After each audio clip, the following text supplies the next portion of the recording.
ಭೂಮಿ ಕೊಡಲ್ಲ ಅಂತ ಹೋರಾಟ ಮಾಡಿದ್ದಾಯಿತು. ಈಗ ಭೂಮಿ ಕೊಡ್ತೀವಿ ಅನ್ನೋ ಹೋರಾಟ. ಗದಗ್ನ ರೈತರು ಪೋಸ್ಕೋಗೆ ಜಮೀನು ನೀಡೋದಕ್ಕೆ ಮುಂದಾಗಿದ್ದಾರೆ. ಇದಕ್ಕೆ ತೋಂಟದಾರ್ಯ ಶ್ರೀಗಳು ಒಪ್ಪಬೇಕು ಅಂತ ಭಾನುವಾರದವರೆಗೆ ಗಡುವನ್ನು ನೀಡಿದ್ದಾರೆ. ಶ್ರೀಗಳು ಒಪ್ಪದೇ ಇದ್ದರೆ ಮಠದ ಮುಂದೆ ಉಪವಾಸ ಸತ್ಯಾಗ್ರಹ ನಡೆಸುವ ಎಚ್ಚರಿಕೆಯನ್ನು ನೀಡಿದ್ದಾರೆ ರೈತರು.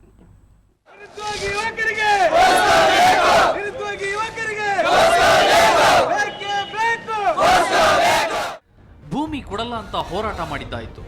ಈಗ ಭೂಮಿ ಕೊಡೋಕೆ ಹೋರಾಟ.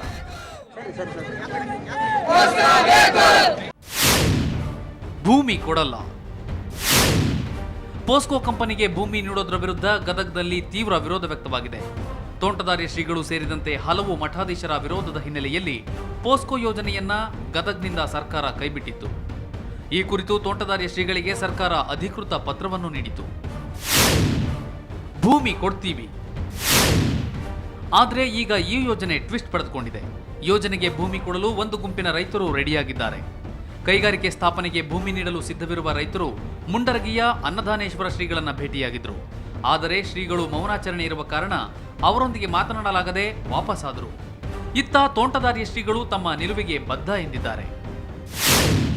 ಗದಗ ಜಿಲ್ಲೆಯ ಹಳ್ಳಿಗುಡಿ, ಜಂತಿಶಿರೂರು, ಮೇವುಂಡಿ ಭಾಗದ ಜಮೀನುಗಳನ್ನು ಕೂಡ ರೈತರಿಗೆ ವಾಪಸ್ಸು ಕೊಡಲಿಕ್ಕೆ ಒಪ್ಪಿಕೊಂಡಿರೋದು ನಮಗೆ ಬಹಳ ಸಂತೋಷ. ಶ್ರೀಗಳ ವಿರುದ್ಧವೇ ಸತ್ಯಾಗ್ರಹದ ಎಚ್ಚರಿಕೆ. ತೋಂಟದಾರ್ಯ ಮಠದ ಶ್ರೀಗಳನ್ನ ಭೇಟಿಯಾಗಿ ಕೈಗಾರಿಕೆ ಸ್ಥಾಪಿಸಲು ಅವಕಾಶ ಮಾಡಿಕೊಡಿ ಅಂತ ರೈತರು ಕೋರಿದ್ದಾರೆ. ಅಲ್ಲದೆ ಭಾನುವಾರದೊಳಗೆ ಮಠಾಧೀಶರು ತಮ್ಮ ನಿಲುವನ್ನು ಬದಲಾಯಿಸದಿದ್ರೆ ಸೋಮವಾರದಿಂದ ತೋಂಟದಾರ್ಯ ಮಠದ ಮುಂದೆ ಉಪವಾಸ ಸತ್ಯಾಗ್ರಹ ನಡೆಸುವುದಾಗಿ ರೈತರು ಎಚ್ಚರಿಕೆ ನೀಡಿದರು. 356 ಜನರು ನಾವು ಒಪ್ಪಿಗೆ ಪತ್ರ ತಂದು ಕೊಟ್ಟಿವಿ.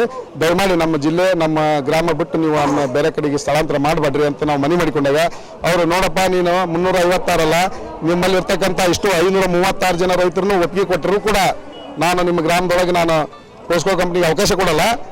ಗದಗ ಶ್ರೀಗಳಿಗೆ ಮಾತು ಕೊಟ್ಟಿನಿ, ನಾನು ಅಲ್ಲಿ ಭೂ ಸ್ವಾಧೀನ ಮಾಡಲ್ಲ ಅಂತ. ಗದಗ ಶ್ರೀಗಳೇನಾದರೂ ಒಪ್ಪಿದ್ರೆ ನಾವು ನಿಮ್ಮ ಊರಾಗ ಹಾಕ್ತೀವಿ.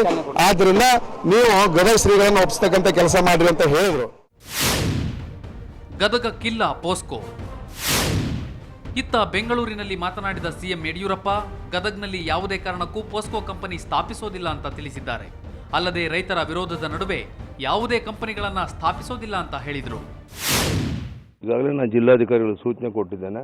ತೋಂಟದಾರ್ಯ ಶ್ರೀಗಳವ್ರನ್ನ ಭೇಟಿ ಮಾಡಿ ಲಿಖಿತ ಮೂಲಕ ಯಾವ ಕಾರಣಕ್ಕೂ ಗದಗ್ನಲ್ಲಿ ಪೋಸ್ಕೋ ಕಂಪನಿಯನ್ನು ಪ್ರಾರಂಭ ಮಾಡೋಕ್ಕೆ ಬಿಡೋದಿಲ್ಲ, ಅನುಮತಿ ಕೊಡೋದಿಲ್ಲ. ಬೇರೆ ಯಾರು ಮುಂದೆ ಬರ್ತಾರೆ ಆ ಜಿಲ್ಲೆಗಳಲ್ಲಿ ನಾವು ಮಾಡ್ತೇವೆ. ಕೈಗಾರಿಕೆಗಳನ್ನ ತಡೆಯಕ್ಕೆ ಬಿಡೋದಿಲ್ಲ ನಾನು. ಇಷ್ಟು ದಿನ ಪೋಸ್ಕೋ ಯೋಜನೆಗೆ ಭೂಸ್ವಾಧೀನ ಪಡಿಸಿಕೊಳ್ಳುವ ವಿರುದ್ಧ ಹೋರಾಟ ನಡೆಯಿತು. ಈಗ ಪೋಸ್ಕೋ ಕಂಪನಿಗೆ ಭೂಮಿ ನೀಡೋಕೆ ಹೋರಾಟ ಮಾಡೋ ಸರದಿ ಶುರುವಾಗಿದೆ. ಕಿರಣ್ ಕುಮಾರ್, ಸುವರ್ಣ ನ್ಯೂಸ್ 24/7 ಗದಗ.